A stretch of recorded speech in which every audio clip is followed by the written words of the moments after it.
Muitos atores entram em conflito com suas equipes criativas e as obras de heróis não são diferentes, mas apenas um pequeno grupo realmente acabou prejudicando os projetos em que estrearam, sejam nas bilheterias ou apenas diminuindo drasticamente o interesse dos fãs pelos seus filmes, séries ou produções. Vamos falar de alguns deles e com certeza você vai concordar com o último. Você com certeza conhece algum filme, série ou produção que tenha sido atrapalhado drasticamente por um ator ou atriz, mas hoje eu vou citar só 3, como por exemplo o diretor do Quarteto Fantástico, Josh Trank, que rejeitou a reinicialização no Twitter em 2015. Ele simplesmente não concordava que Quarteto Fantástico fosse iniciado de novo, e isso, de acordo com analistas de bilheteria, junto com a imprensa que recebeu essa informação e divulgou, foram suficientes para prejudicar o rendimento do novo filme em até 10 milhões no final de semana de estreia. Tá vendo como uma pequena atitude pode mudar tudo num filme? Então vamos falar logo dele, o cara que atrapalhou, prejudicou e depois acabou mostrando que o filme já era uma bomba antes mesmo de a gente assistir, Ezra Miller. Não tem como, a gente tem que falar do personagem da DC Comics, The Flash, no filme estrelado por Ezra Miller, que acabou gerando uma série de controvérsias, para dizer o mínimo, com suas atitudes. Ele foi acusado de aliciamento, agressão, roubo e muito mais em um período muito curto de tempo enquanto as gravações do filme estavam acontecendo.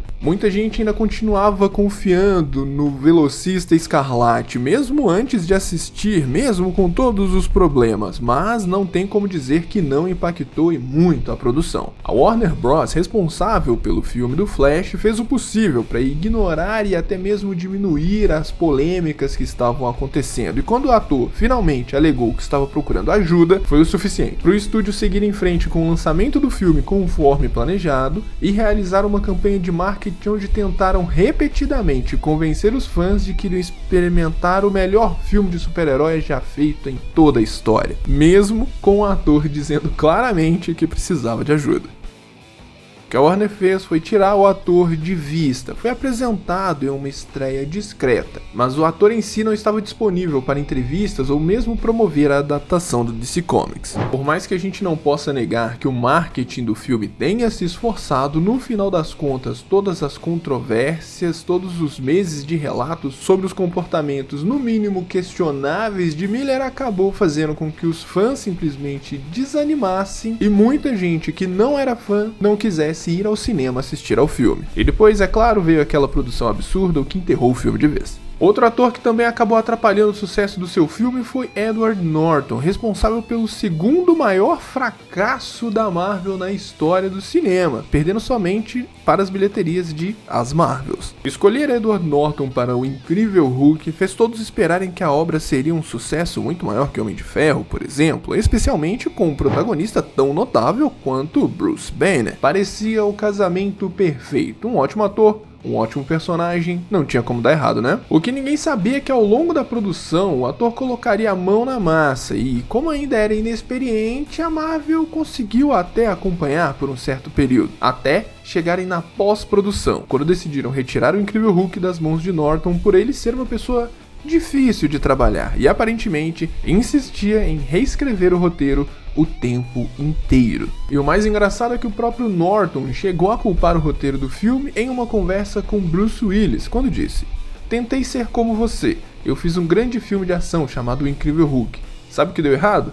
Eu queria um roteiro melhor." Quando o ator foi demitido do papel, ele não ficou compreensivo, no entanto, ficou furioso e acreditou que o estúdio tinha voltado atrás em sua palavra. Como resultado, ele se recusou a promover o filme, que precisava desesperadamente do protagonista, com um grande nome em Hollywood ajudando no marketing. O fracasso notável do Incrível Hulk fez não só com que o ator mudasse, mas com a franquia inteira fosse cortada e acabou transformando o herói em um personagem coadjuvante, o que culminou também com a escolha de Mark Ruffalo para interpretar o Verdão Gigante. Mas eu prometi para vocês que o último seria o mais controverso e provavelmente vocês já estão esperando ele aqui, pois vamos lá, curtam, se inscreva se ainda não se inscreveu e está curtindo o vídeo, e vamos para Jonathan Majors. Esse aqui não prejudicou apenas a imagem do filme, como também prejudicou a sua carreira inteira e a franquia completamente. A Marvel possui uma tendência a contratar potenciais estrelas brilhantes em Hollywood e por isso escalou Jonathan Majors como Kang, o vilão principal de toda a saga do multiverso. Ele impressionou a todos com a sua atuação na série Loki e depois foi um dos menores problemas do Homem-Formiga e a Vespa, se é que isso pode ser um elogio. No entanto, ao filmarem a segunda temporada de Loki, a carreira do autor teve um final chocante, se é que ela chegou ao final, quando ele foi considerado culpado por um júri de Nova York por agressão e assédio à sua até então namorada. Por conta de seus atos, a Marvel Studios acabou ficando sem o ator, que seria um dos grandes focos da saga do multiverso. É claro que a decisão foi muito difícil, afinal de contas ele era um vilão carismático que grande parte do público já estava aceitando como a grande ameaça. Mas com essas situações era impossível não só deixá-lo lá, como também era necessário alterar a história e a saga inteira, o que a gente ainda não sabe como vai acontecer, mas definitivamente vai. O MCU já passou por dificuldades antes, mas perder o essencial vilão principal de uma saga depois de Thanos deixou a franquia perdida e em desordem. Como consequência, o próximo filme, Vingadores Dinastia Kang, supostamente vai perder o título e o papel do vilão certamente sofrerá mudanças, sendo substituído por outro personagem do universo dos quadrinhos ou por algum outro ator que poderá entrar como uma variante do Kang. E aqui são tudo especulações, então você, por gentileza, pode deixar nos comentários o que você acha que vai acontecer. Esses foram os 3 atores que arruinaram os filmes, as frequências e alguns até mesmo a sua carreira. Não esquece do like e se inscrever se não é inscrito para a parte 2.